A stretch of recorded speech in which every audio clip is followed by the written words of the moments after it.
chères jeunes filles du Sénégal.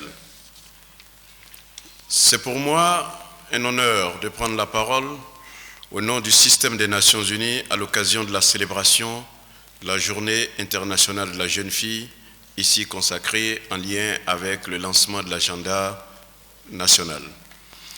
Permettez-moi d'emblée de magnifier cette initiative de célébration conjointe entre le gouvernement, les agences du système des Nations Unies et Plan international, ainsi que tous les partenaires ici présents, sous le leadership du ministère de la Femme, de la Famille, du Genre et de la Protection des enfants à travers la direction de la famille.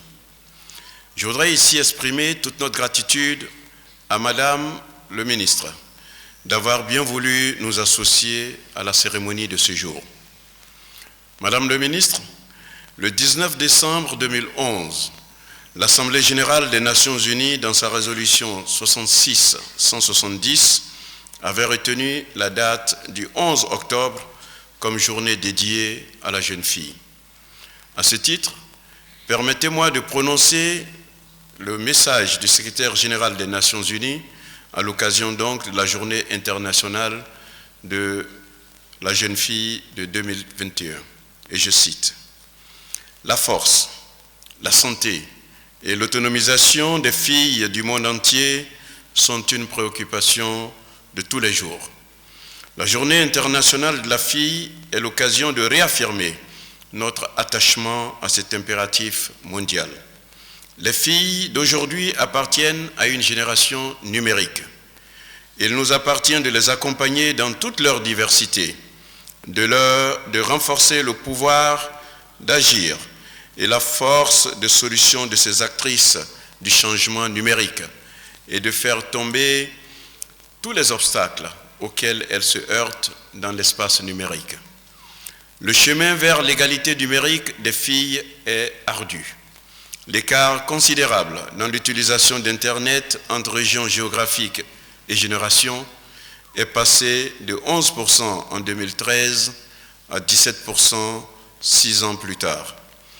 Dans plus de 2/3 des pays, les filles ne représentent que 15% des diplômés en sciences, technologies, ingénierie et mathématiques. Les filles ont les mêmes capacités et un immense potentiel dans ces domaines. Lorsque nous leur donnons les moyens d'agir, c'est tout le monde entier qui en profite. Je l'ai constaté, c'est le secrétaire général qui parle, comme avant de commencer ma carrière politique, j'étais enseignant à Lisbonne. J'ai en effet pu observer à quel point l'éducation pouvait améliorer les conditions individuelles et sociales. Depuis lors, cette expérience guide ma vision de l'égalité entre les filles et les femmes dans le système éducatif. Les investissements consentis pour réduire la fracture numérique entre les filles et les garçons ont d'énormes retombées pour tous.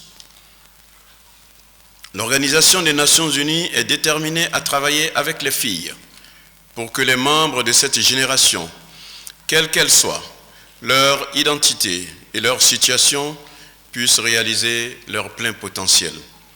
La coalition d'action de Génération Égalité sur la technologie et l'innovation est la nouvelle plateforme que nous avons mise en place pour permettre au pouvoir public, à la société civile, au secteur privé, ainsi qu'aux jeunes leaders et leaders de se rassembler autour d'initiatives d'investissement collectif visant à soutenir l'accès, les compétences et la créativité numérique des jeunes filles. Ensemble, faisons en sorte que les jeunes filles jouent pleinement leur rôle au sein de la génération numérique et puissent ainsi contribuer à concevoir et assurer notre avenir commun. Fin de citation. Madame la ministre, le lancement officiel de la campagne de vulgarisation de l'agenda national de la fille 2021-2025, arrimé à la célébration de la journée dédiée aux filles, vient à son heure. Le choix du titre « Les filles prennent les commandes » d'une grande pertinence illustre bien à des égards votre engagement et tout l'intérêt que vous observés pour l'épanouissement des filles dans toute leur diversité. Les 8 priorités stratégiques de l'agenda qui sont articulées autour de l'égalité et droits de la fille, éducation de la fille, formation professionnelle et technique de la fille, autonomisation de la fille, santé reproductive des adolescents et des jeunes filles, violences faites aux filles, notamment les mutilations génitales féminines et mariage forcé ou mariage d'enfants, leadership politique de la fille, mobilisation des hommes et des femmes pour l'égalité de la fille.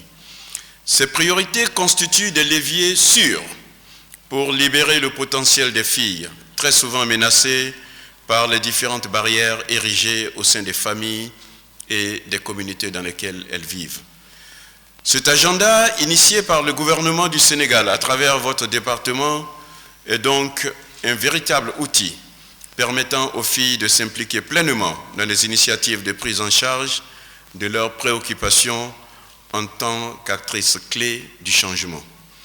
Dans cet ambitieux processus, mais réalisable, nos filles peuvent compter sur l'accompagnement et l'encadrement de tous les acteurs, notamment le système des Nations Unies. D'ailleurs, cette célébration conjointe vient renforcer le partenariat déjà fructueux entre nos institutions sur plusieurs domaines tels que l'accélération de l'abandon des pratiques néfastes, particulièrement les mariages d'enfants, les grossesses d'adolescentes et les mutilations génitales. Deuxièmement, l'amélioration de la santé sexuelle et reproductive des adolescents et des jeunes. Et troisièmement, l'élimination de toutes les formes de violence et de discrimination faites aux femmes et aux jeunes filles. Et quatrièmement, l'autonomisation socio-économique des femmes et des filles, incluant la promotion du leadership féminin et l'accès à l'éducation et l'emploi décent à tous les niveaux. Ces interventions sont mises en œuvre à travers des programmes conjoints comme celui sur les mutilations génitales féminines et le projet Muskoka, mais également à travers des projets spécifiques des différentes agences et partenaires que nous constituons, et pour ne citer entre autres que le New Deal, impact communautaire qui vise le renforcement du leadership et de l'autonomisation des filles et qui a déjà fait ses preuves. Madame la ministre, conscient que la crise sanitaire actuelle risque de compromettre les avancées enregistrées ces dernières années vers la réalisation des objectifs de développement durable à l'horizon 2030, et en particulier de l'objectif de développement durable numéro 5 qui porte sur l'égalité entre les sexes, nous saisissons l'occasion qui nous ont faite aujourd'hui pour encourager davantage toutes les parties prenantes qui ont été citées ici. Je ne vais pas revenir là-dessus, le gouvernement, les organisations de la société civile, les leaders communautaires, le secteur privé, les entrepreneurs, les entreprises, etc., à renforcer et améliorer l'accès des filles aux services sociaux de base et leur participation effective à l'élaboration, la mise en œuvre et le suivi et évaluation des politiques et stratégies en leur faveur. Je ne pourrais terminer sans renouveler l'engagement, encore une fois, du système des Nations Unies à œuvrer aux côtés du gouvernement du Sénégal et singulièrement de votre département ministériel pour que les droits des filles soient respectés, que leur potentiel soit accompli et qu'elles puissent devenir de vraies actrices de développement local, national et international. Je vous remercie de votre aimable attention.